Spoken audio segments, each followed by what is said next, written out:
What a disgrace. What an absolute disgrace. And instead of the Olympics being ashamed, instead of the Olympics being embarrassed, they are not only defending this disgrace, they are lashing out at anyone who dares to question it. You know, back in 2011, right after I bought my house, I came home from work one stormy afternoon and I noticed a brown spot on the ceiling. Diagnosing the problem was easy. I knew I had a roof leak. Now, initially, I thought finding the leak was easy. Problem was, I had no idea how to fix it. As you guys know, I am completely useless when it comes to building or fixing things. The only thing I know how to do with a hammer is break my own finger. Luckily though, my ex-grandfather-in-law, he was a master of all trades. He was an old school man who knew how to do everything himself. I call him up. I tell him that I have a leak in my roof and I know exactly where it is and I need to know how to fix it. He says, "How do you know where it's leaking?" "Well, there's a brown spot on the ceiling, and that's exactly where the leak is." He laughs at my stupidity and he comes over to the house to actually find the leak. Now, while we were looking for it, he tells me that water always finds the path of least resistance. I could have a leak towards the front of the house that's showing towards the back of the house, and the water, it's always going to find the path of least resistance to make it to that point. While I was prepping this video this morning, I thought about that day 13 years ago, and I'm wondering why the Olympics aren't doing the same thing. Why are they not following the path of least resistance? Why are they allowing two gender unidentified boxers to compete against women, knowing it is going to create controversy, knowing it's going to create backlash, knowing if they happen to win gold medals, no one is going to consider it legitimate? If you haven't already, make sure to like and subscribe. You can follow me on Twitter at KC_BTL84. Last weekend, we talked about Imane Khelif and Lin Yu Ting. For those that missed the video, both of these boxers, they were disqualified last year by the International Boxing Association for failing to meet the eligibility requirements. They were also found to have a competitive advantage over female opponents. Allegedly, DNA tests were conducted on both boxers, and they were found to have XY chromosomes. Now, I say allegedly here because the IBA came out this week to confirm the disqualification of both boxers, but they refused to give specifics. They refused to confirm if DNA tests determined that Imane Khelif and Lin Yu Ting had XY chromosomes. According to Reddix, both of these boxers, they have a condition called difference of sexual development. Basically, they allegedly have both male and female organs. Now again, I don't know if that's true, but for this video, we're going to focus specifically on the XY chromosomes.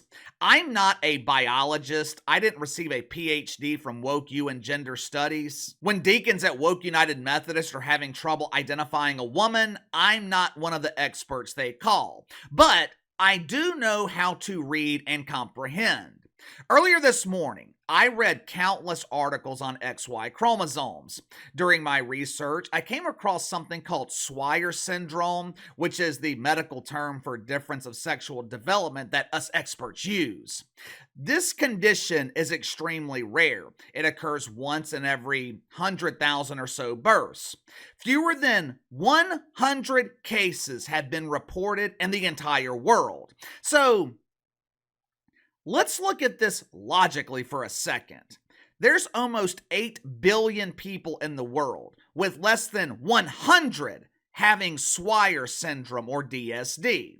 Of all the women in the world, less than 100 possess an XY chromosome. Yet somehow, some way, the Olympics, they managed to find 2.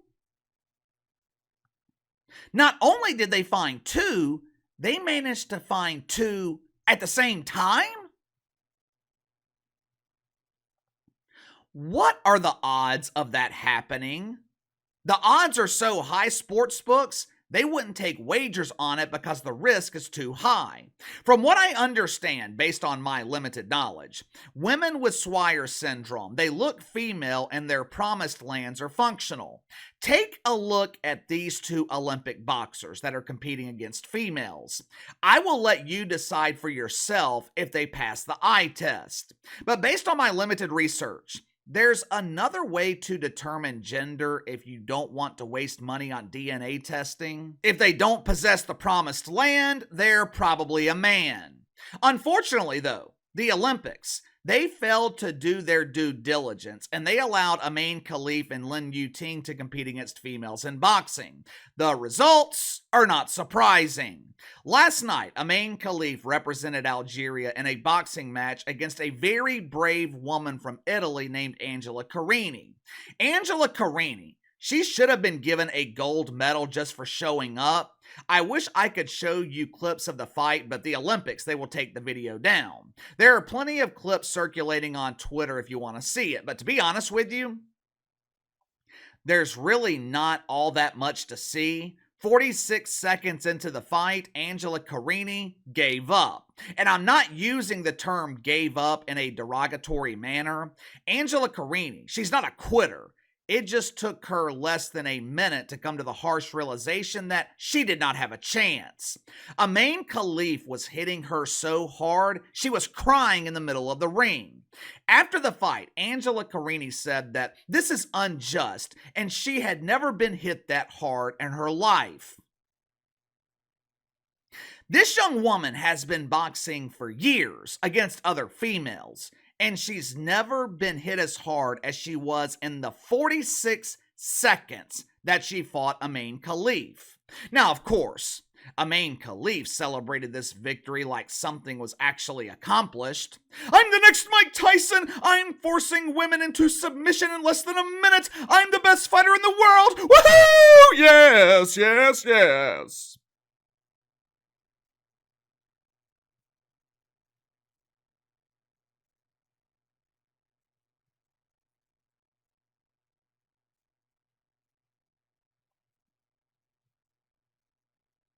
What exactly was accomplished here? Better yet, where in the hell's the mainstream media? Where in the hell is girl power? Women can do anything men can do. Where is Elle Duncan? Where is Malika Andrews? Where are all the women in media who claim to be fighting for women? Where in the hell are you? The silence is damn near deafening throughout the mainstream media. Why? Because they're afraid to speak out. They know it's wrong. They know it's bullshit, but they're afraid to speak out because they don't want to upset the wanker spankers.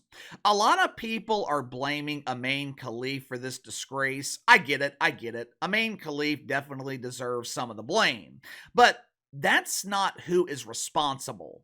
Normally, I would hold the real female athletes partially responsible for competing in the first place, but they shouldn't have to make that decision in this case. Angela Carini, she has been training for years to compete in the Olympics. Why should she have to sacrifice her opportunity because someone with a supposedly unidentified gender can compete at the Olympics?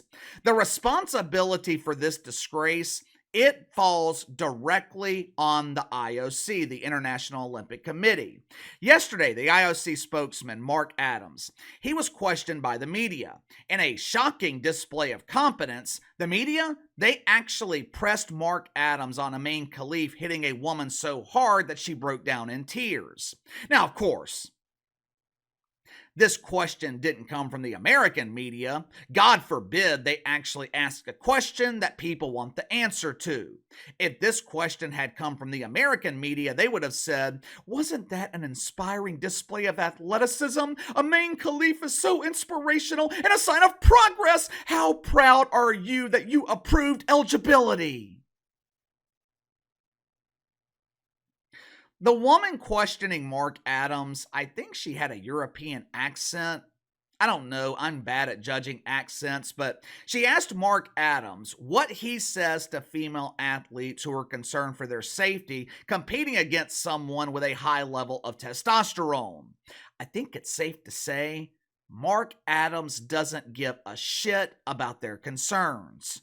Watch for yourself. They are women on their passport, and I actually think it's not helpful to start stigmatizing people who take part in sport like this. They are women, they competed in Tokyo. I think we all have a responsibility, by the way, to try to dial down this and not turn it into some kind of witch hunt. They are women on their passports, and that, I think, is enough said from me. So thank you very much. I don't know about you guys, but I'm convinced that answered all my questions. My concerns have been alleviated. According to Mark Adams, Imane Khelif must be female because that's what it says on the damn passport.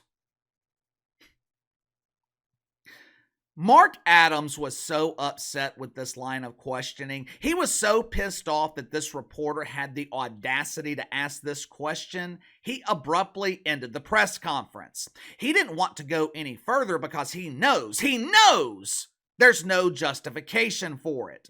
Can you imagine how the parents of Angela Carini must feel? There is not a single athlete competing at the Olympics who got there by themselves. This doesn't just affect Angela Carini, it affects everyone who helped her get there.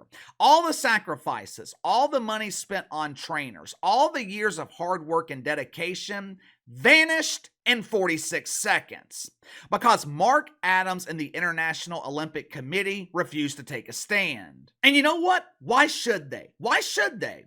Earlier, I asked why the Olympics aren't following the path of least resistance. Why are they willing to overlook the majority of female boxers, putting them at risk to appease Imane Khelif and Lin Yu-Ting?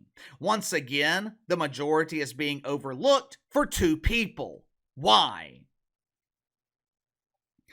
I don't know the answer. I can't get into their minds, but maybe, just maybe, they're allowing two boxers to compete because they're more afraid of the outrage from deacons at Woke United Methodist than they are of you and me. Why would the Olympics take a stand here? Look at the ratings. Look at the $1.2 billion in ad revenue. One company, C-Spire, one company was willing to do the right thing and pulled their money out of the Olympics. Over 40 million people watched the Olympics the other night on NBC. Why would they do the right thing when there don't seem to be any consequences? Why would they do the right thing when they are being rewarded? Maybe the Olympics are following the path of least resistance. Give me your thoughts. I encourage you to watch this fight on Twitter just so you can see how ridiculous this is. This should not happen. Angela Carini and other female boxers, they should not be put in this position. Why do you think the Olympics allowed this to happen? The precedent was already set. Both of these boxers were disqualified by the IBA. So why are they being allowed to compete at the Olympics? You tell me. Sound off in the comments below. Like, subscribe, share the video. Appreciate your support. Best way to contact me is by email at btlkc84@gmail.com, and I'll see you guys later.